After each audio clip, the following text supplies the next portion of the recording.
지혜의 옹달샘에 오신 여러분 환영합니다. 구독과 좋아요는 저에게 큰 힘이 됩니다. 만날수록 나만 손해. 지갑 털리는 인간 유형 5가지. 가만히 생각해 보세요. 그 사람을 만나고 나면 왜 항상 지갑이 얇아질까요? 분명 나는 아무 생각 없이 약속을 잡았는데 만날 때마다 돈이 나가고 기분도 씁쓸해집니다. 친해서 정이 있어서 도와줘야 해서 이런 이유로 계속 만나다 보면 나만 손해보는 관계가 되기 쉽습니다. 오늘은 알려드릴게요. 만날수록 손해보는 사람의 5가지 특징. 아주 일상적인 말과 행동 속에 당신의 지갑을 조용히 털어가는 사람들이 있습니다. 눈치채지 못하면 계속 당하고도 왜 그런지 모릅니다.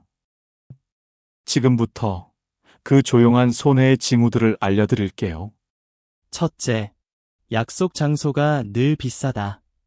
처음엔 그냥 우연인 줄 알았습니다. 좋은데 가자고 해서 그래 뭐 한 번쯤은 괜찮지 생각했죠.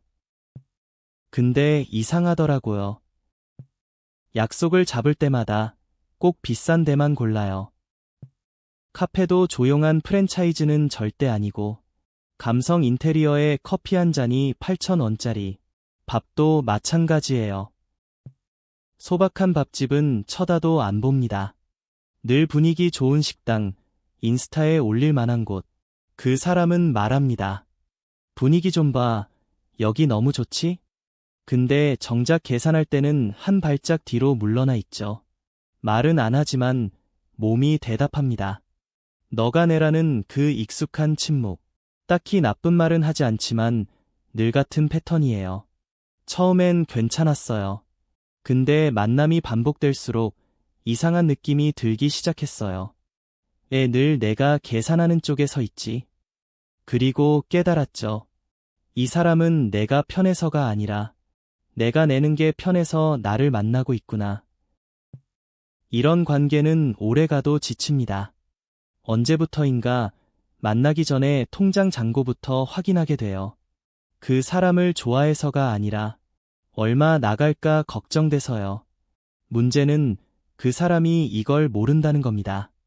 아니, 어쩌면 모르는 척하는 걸 수도 있어요. 둘째, 더치페이인 척, 은근슬쩍 빠진다. 어우, 나 오늘 현금이 없어. 다음에 내가 꼭 살게. 이 말 익숙하지 않으세요? 처음엔 진짜 그럴 수도 있다고 생각했어요. 급하게 나왔나 보다, 깜빡했나 보다. 근데 말이죠. 그 다음이 영원히 안 옵니다. 놀랍게도 현금은 매번 없고 계좌이체도 바쁘다는 이유로 미뤄지고 카드 어쩌다 한 번은 깜빡하고 안 들고 나왔대요. 재미있는 건 계산대에 가까워질수록 핸드폰을 보거나 갑자기 자리를 비운다는 겁니다. 분명 입으로는 우리 반반하자 했는데 몸은 이미 빠져 있습니다. 그 사람이 계산을 피해가는 게 아니라 당신이 계산하게 만드는데 익숙해져 있는 거예요. 자연스럽게 당신이 먼저 지갑을 꺼내고 눈치 보며 꺼내지 않으면 왠지 분위기가 이상해지죠. 처음 두어 번은 내가 그냥 낼게 했던 그 계산. 이젠 무언의 역할이 되어버렸습니다. 정말 친한 사이라면 서로 민망하지 않게 알아서 챙겨주는 게 맞습니다.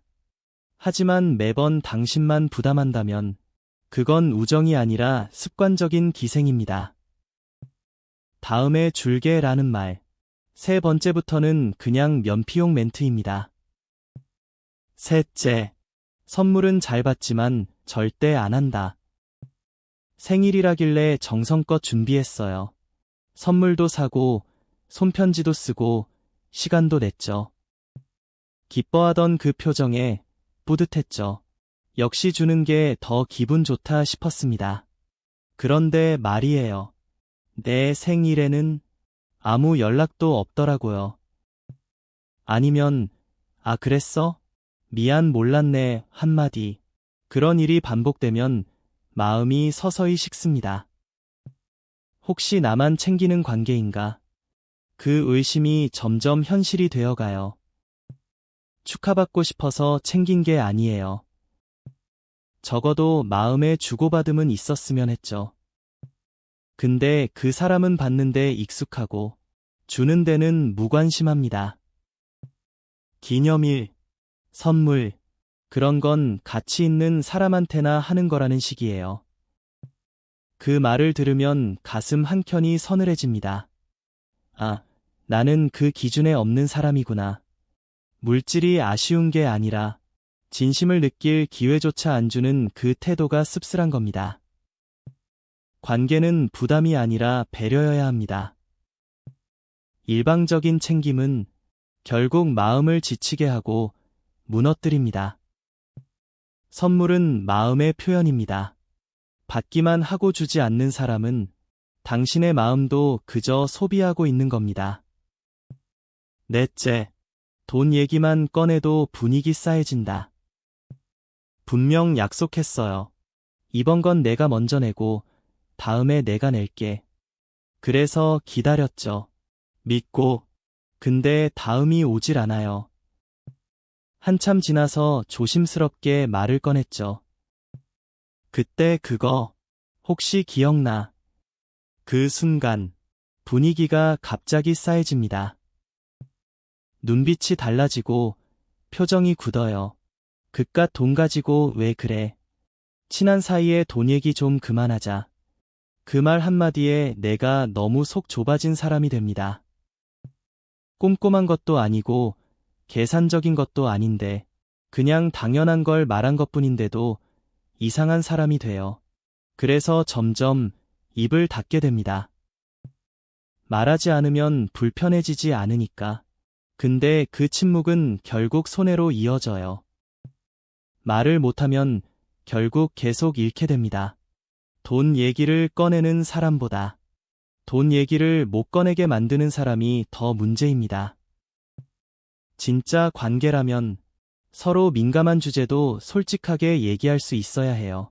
돈 얘기만 나오면 화내고 돌려 말하고 분위기 바꾸려 한다면 그 사람은 당신과의 관계보다 자신의 득실에 더 관심 있는 사람입니다. 돈 얘기는 민감한 게 아니라 정직함의 기준선입니다. 그 선조차 불편하다면 그 관계는 이미 기울어져 있는 겁니다. 다섯째, 도와준 돈이 돌아오질 않는다. 잠깐만 좀 빌려줘. 이번 주만 지나면 바로 갚을게. 친한 사이라 거절하지 못했죠. 급하다니까 힘든가 보다 싶었어요. 얼마 되지도 않는 돈이라 생각했어요. 근데 문제는 그 다음입니다. 일주일이 지나도 한 달이 지나도 아무 말이 없습니다. 그 돈 기억하긴 하려나. 살짝 언급해보면 애매한 웃음으로 넘기거나 아 그거? 곧줄게 하고 끝입니다. 그리고 또 시간은 흘러요.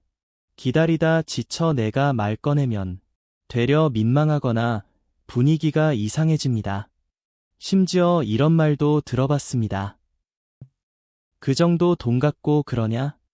그 순간 깨달았죠. 내가 호의를 베푼 게 아니라 이용당한 거구나. 돈은 액수가 중요한 게 아니에요. 그걸 갚지 않겠다는 태도가 앞으로의 관계를 말해줍니다. 빌려줄 때는 절박하던 사람이 돌려줄 때는 너무 당당하면 그건 사람이 아니라 패턴입니다. 누군가에게 돈을 빌려줬는데 그 사람과의 연락도 같이 사라졌다면 당신은 돈이 아니라 인간관계를 잃은 겁니다. 처음엔 그냥 성격 차이라 생각했습니다. 그냥 그런가 보다 이해하려고 애썼죠. 하지만 만날수록 마음만 지치고 지갑만 얇아지고 있었습니다. 그건 우연이 아니었어요. 그 사람이 그런 사람인 겁니다. 정이라는 이름으로 참아주다 보면 결국 내 시간, 내 돈, 내 마음만 소모됩니다.